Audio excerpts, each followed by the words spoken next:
Então, nessa segunda parte, com o juiz, professor Frederico Koller, nós vamos atacar um assunto, ao meu ver, importante.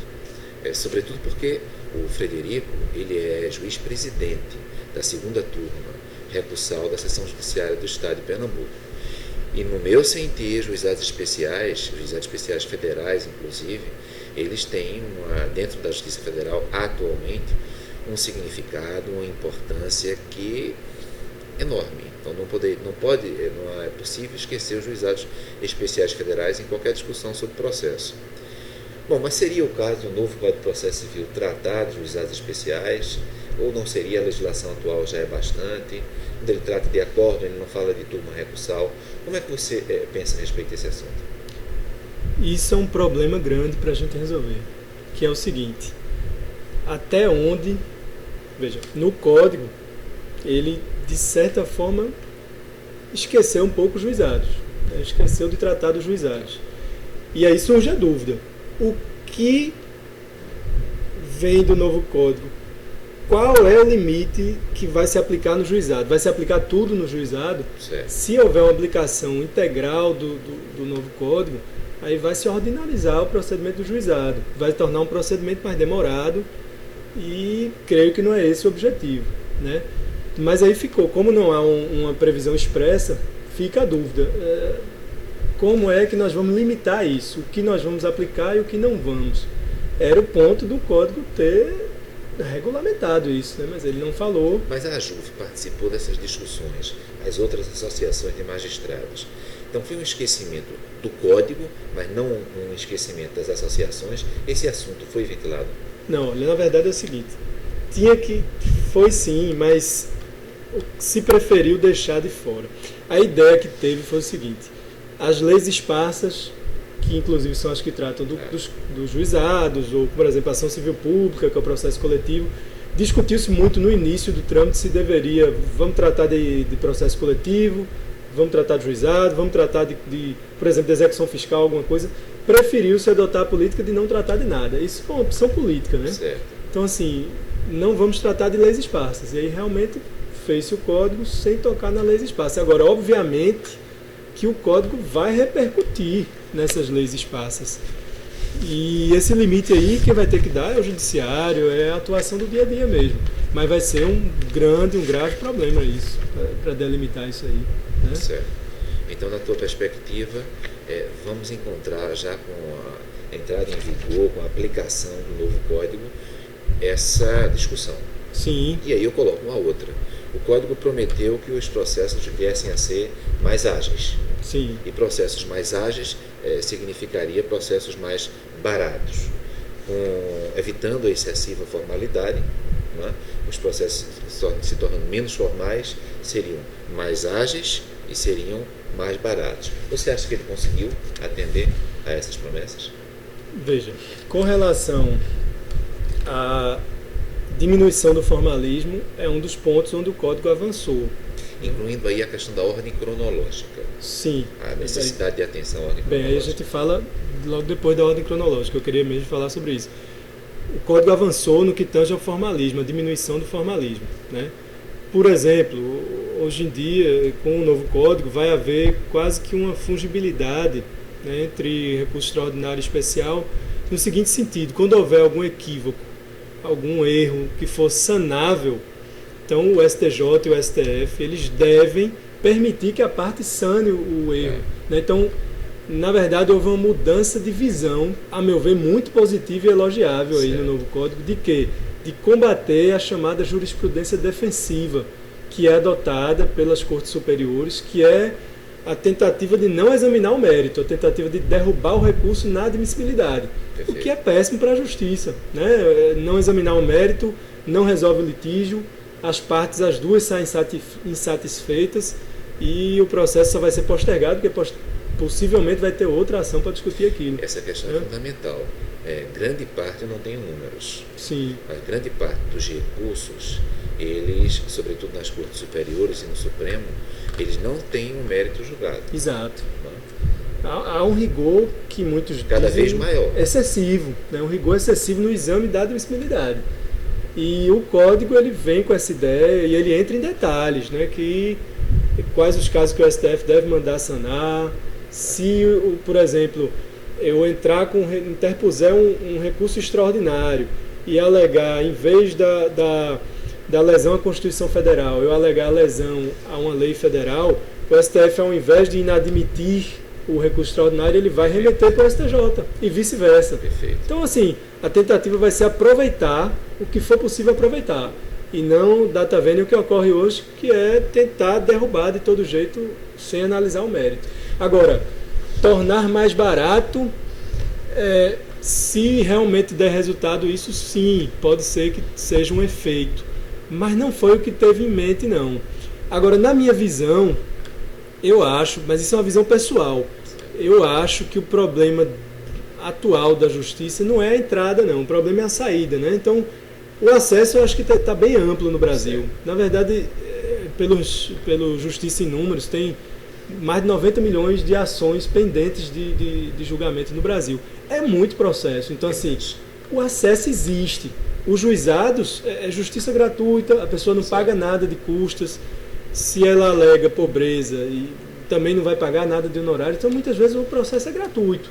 Acho que isso não é um problema muito relevante, não.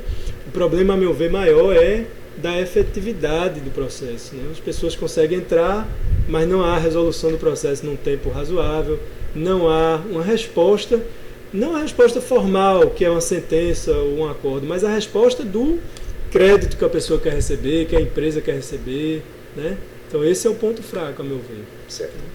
Então, eu falei... Sim, desculpa, você falou a ordem cronológica, que eu não respondi. Dentro daquela perspectiva, é um código mais simples, o que pretende ser mais simples, mais informal, mas, por outro lado, ele fala sobre a necessidade de tanto o juiz quanto a secretaria observar a ordem cronológica. Sim. E aí? Veja só, isso aí é um pleito da OAB. O objetivo disso é coibir, e aqui falando bem francamente, é coibir aquela possibilidade de o magistrado, por exemplo, ou algum servidor, dar prioridade a algum processo em detrimento de outros, por motivos que não são legais, né? Por algum motivo de amizade, por algum outro motivo de passar um processo na frente de outro. É isso que se quer coibir, né? Então a ordem cronológica foi para, primeiro, ela serve só para sentença, né? Sentença e acórdão, mas está excluído, né? Está excluído decisão. Então isso é importante. Por quê? A ordem cronológica ela vai prever o quê? Os processos serão julgados de acordo com a ordem de conclusão.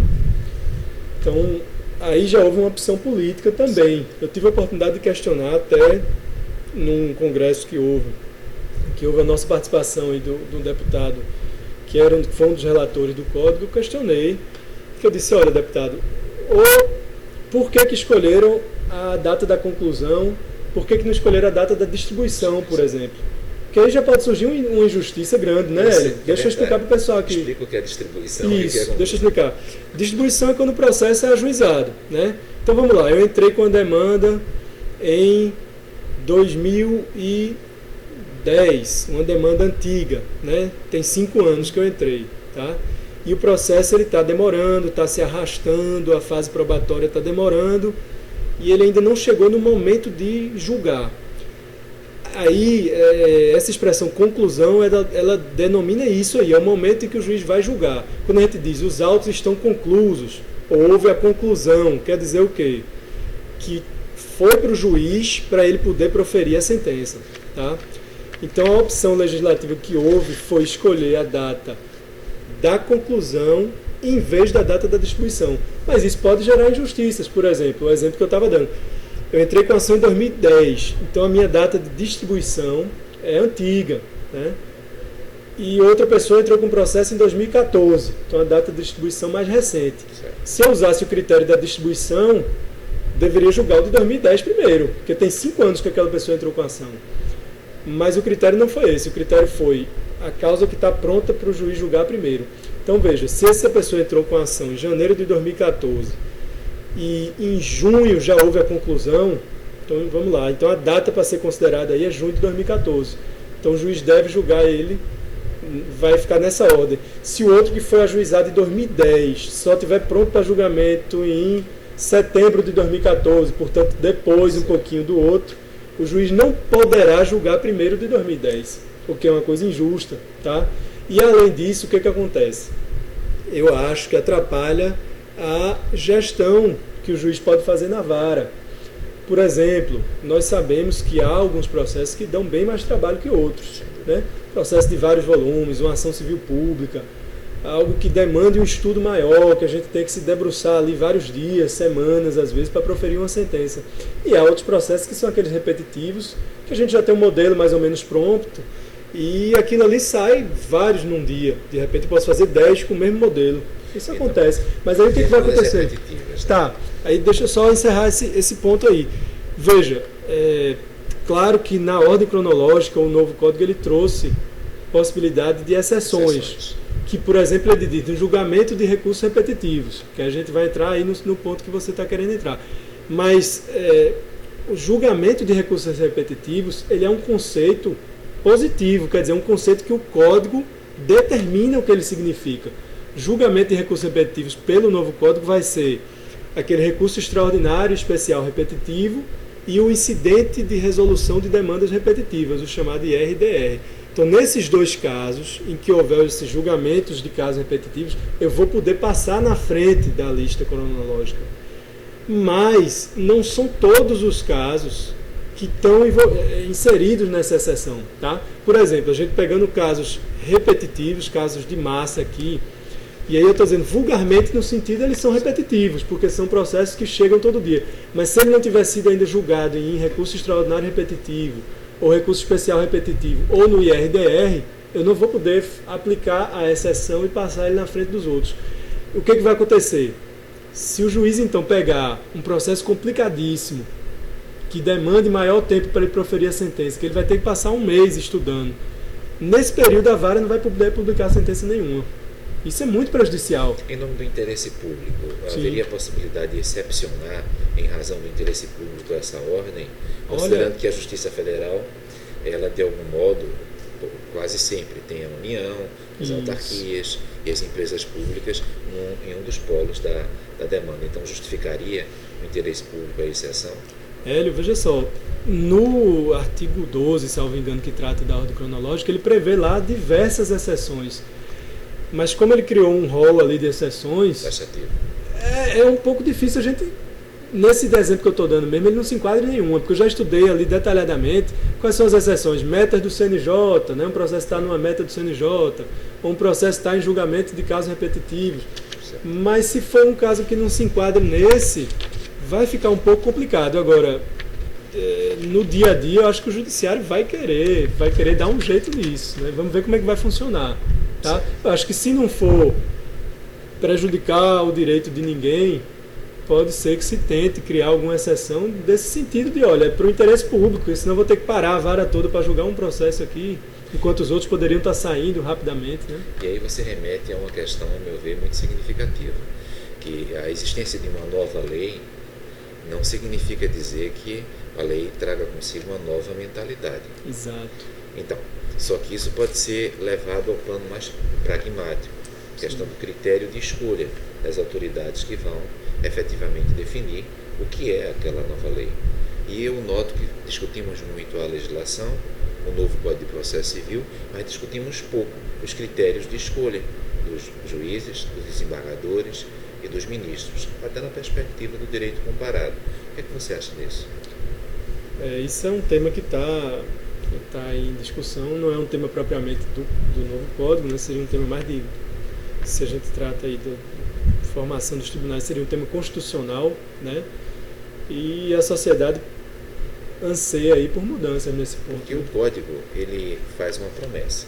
Sim. Ele faz a promessa da estabilização da jurisprudência, e com a estabilização da jurisprudência haveria segurança jurídica. Certo. Só que é possível falar, se você que trabalhou na Turma Nacional de Uniformização e, portanto, lidou diretamente com os acórdãos, em estabilização de jurisprudência na situação em que nós nos encontramos, para ser mais preciso, uma sessão do STJ se pronuncia sobre um determinado assunto que seja de matéria de direito tributário, direito previdenciário.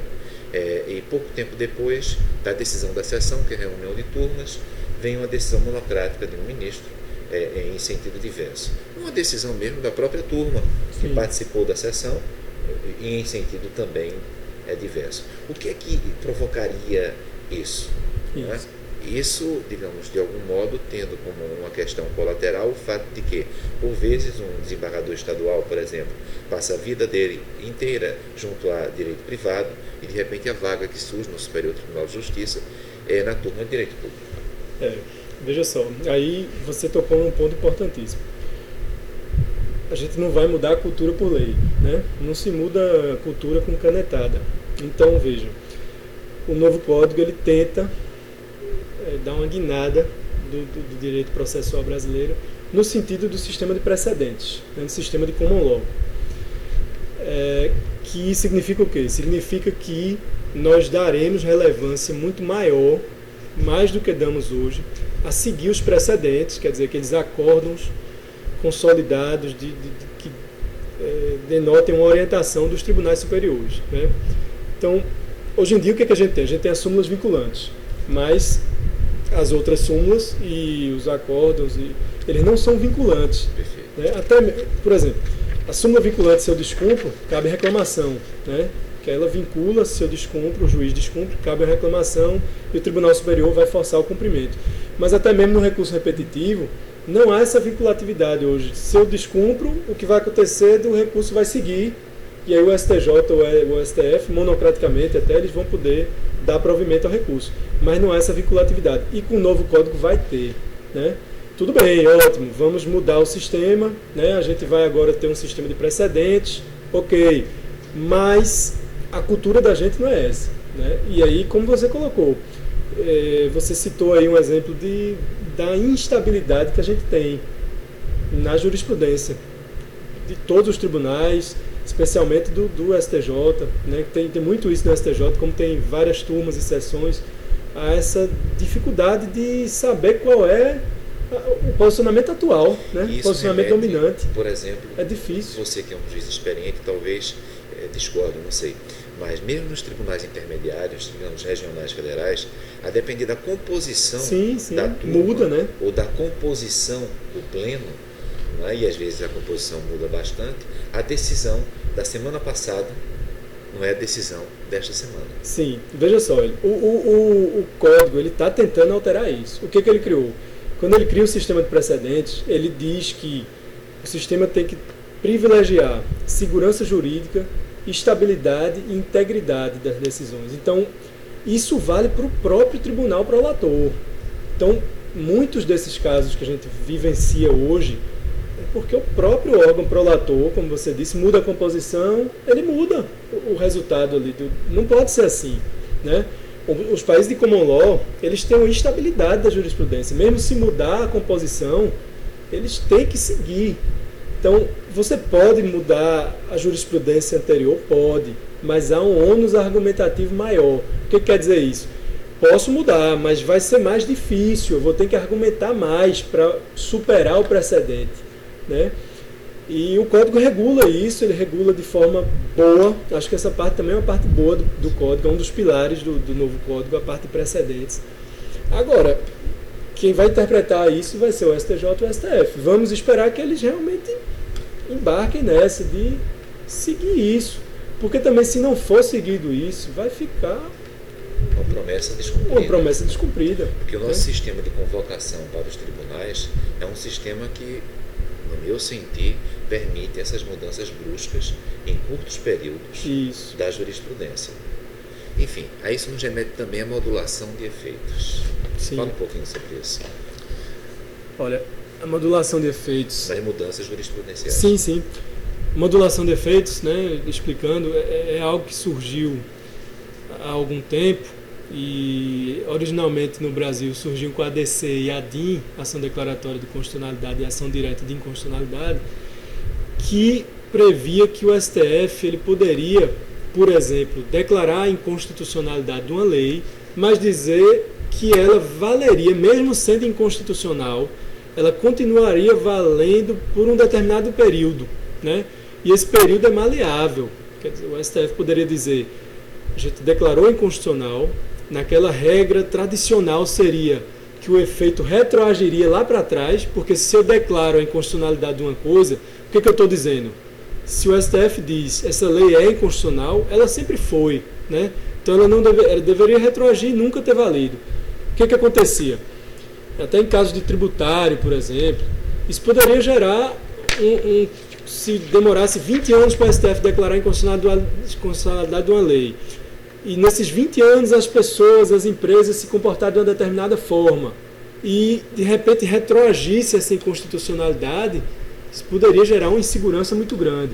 Então a ideia de modulação é para dar segurança, né? O STF diz, isso é inconstitucional, mas como as pessoas vinham se comportando achando que isso era constitucional, então isso vai valer a partir de agora ou a partir daqui a um ano e tal. Pronto, a ideia é essa. Mais para os juízes? É um poder grande, mas eu acho que é um poder necessário, mas que realmente assim é um poder imenso. Você dizer que algo é inconstitucional, mas ela vai valer ainda, é como você dizer que você está um pouco que legislando ali, né? Você estava dizendo que aquela lei vai valer, mesmo você declarando que ela é nula. Veja, isso é importante para diversos casos. Acho que no mundo atual é um instrumento imprescindível até, mas tem que ser utilizado com muito cuidado. Eu acho que cabe várias críticas o modo como vem sendo utilizado hoje em dia. Deixa eu dar um exemplo só, nesse ponto aí que eu queria falar.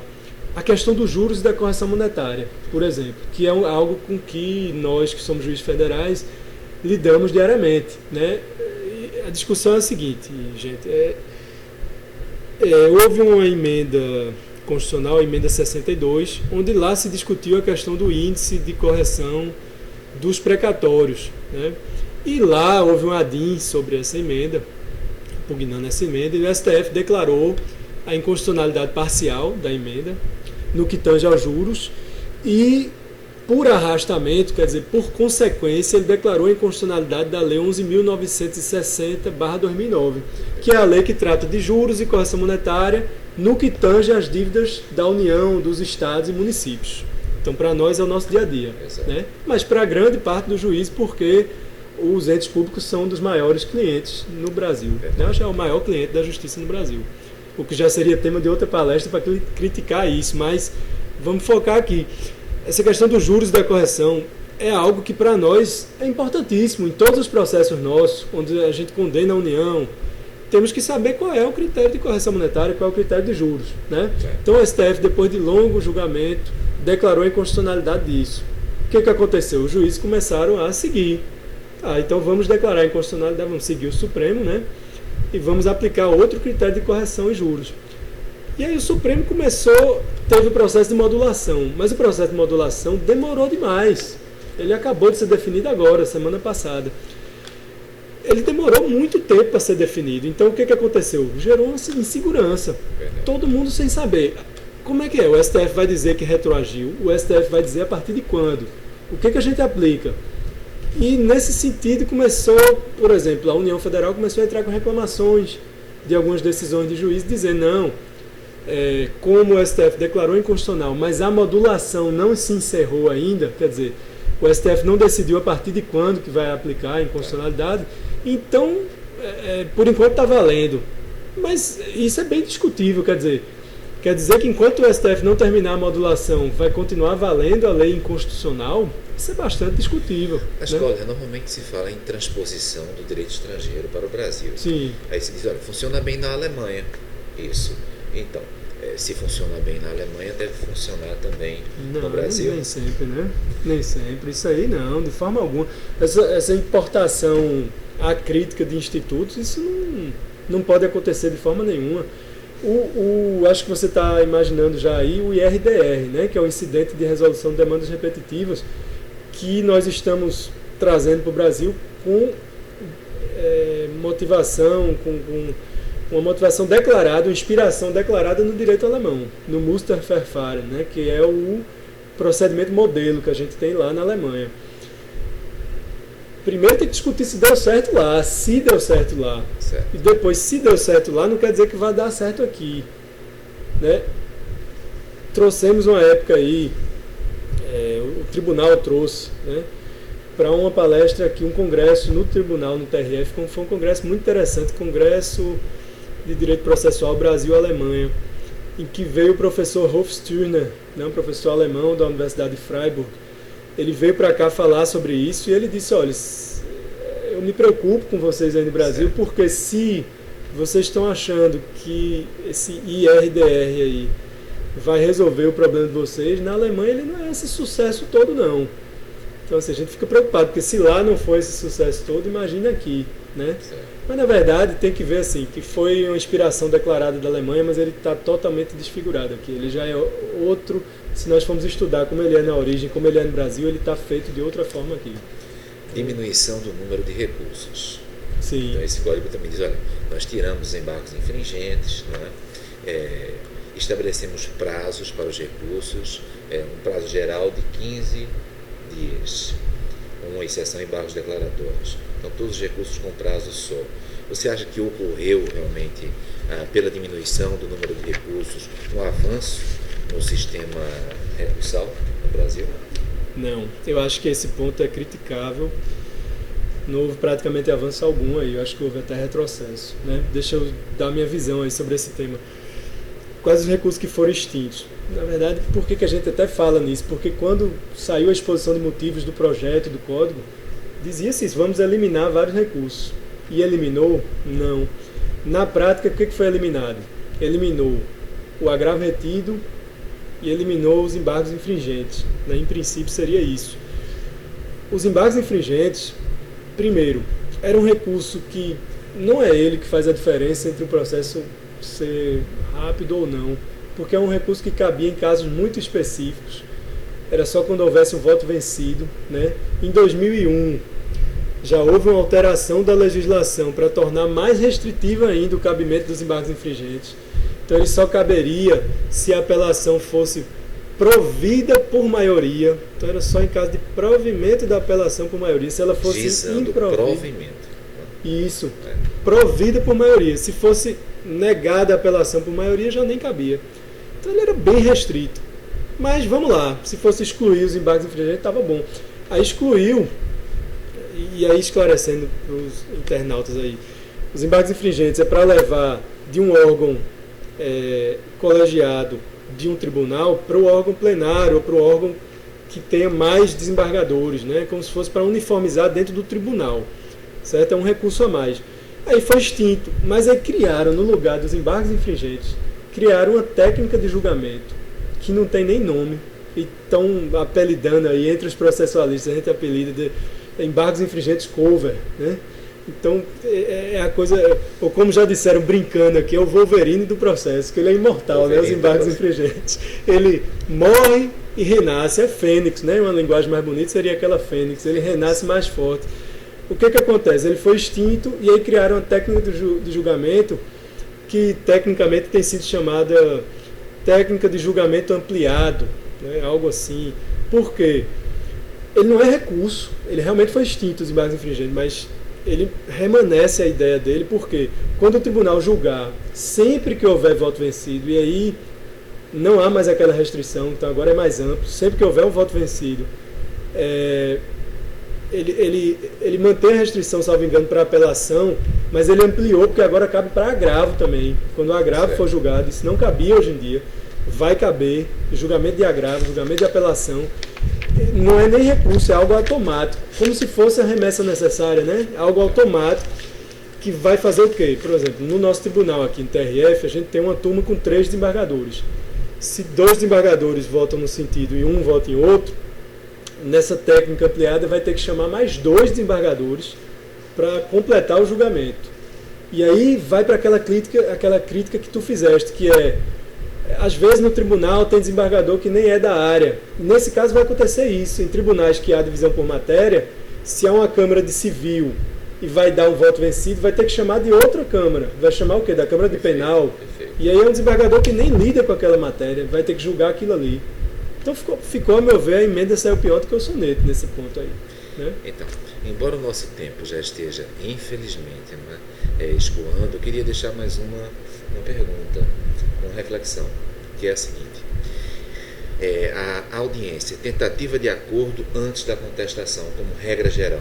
Você acha que isso é também um passo à frente? Isso é bastante controverso, né? Muito controverso, porque, de um lado, demonstra o intuito do legislador de privilegiar os meios das partes mesmo resolverem o problema, em vez do juiz ter que resolver de uma forma que às vezes não agrada nenhum nem outro. Seria um estímulo às partes resolverem. E, na verdade, o que o Código faz? Ele pune a parte que não comparecer e não informar. Quer dizer, torna uma conciliação obrigatória ali, até punível. Algo que é um pouco contraditório até, né? Porque conciliação é aquela coisa que tem que ser voluntária, tá? Certo. Então, a parte que ela não for, não informar, ela vai levar multa, né?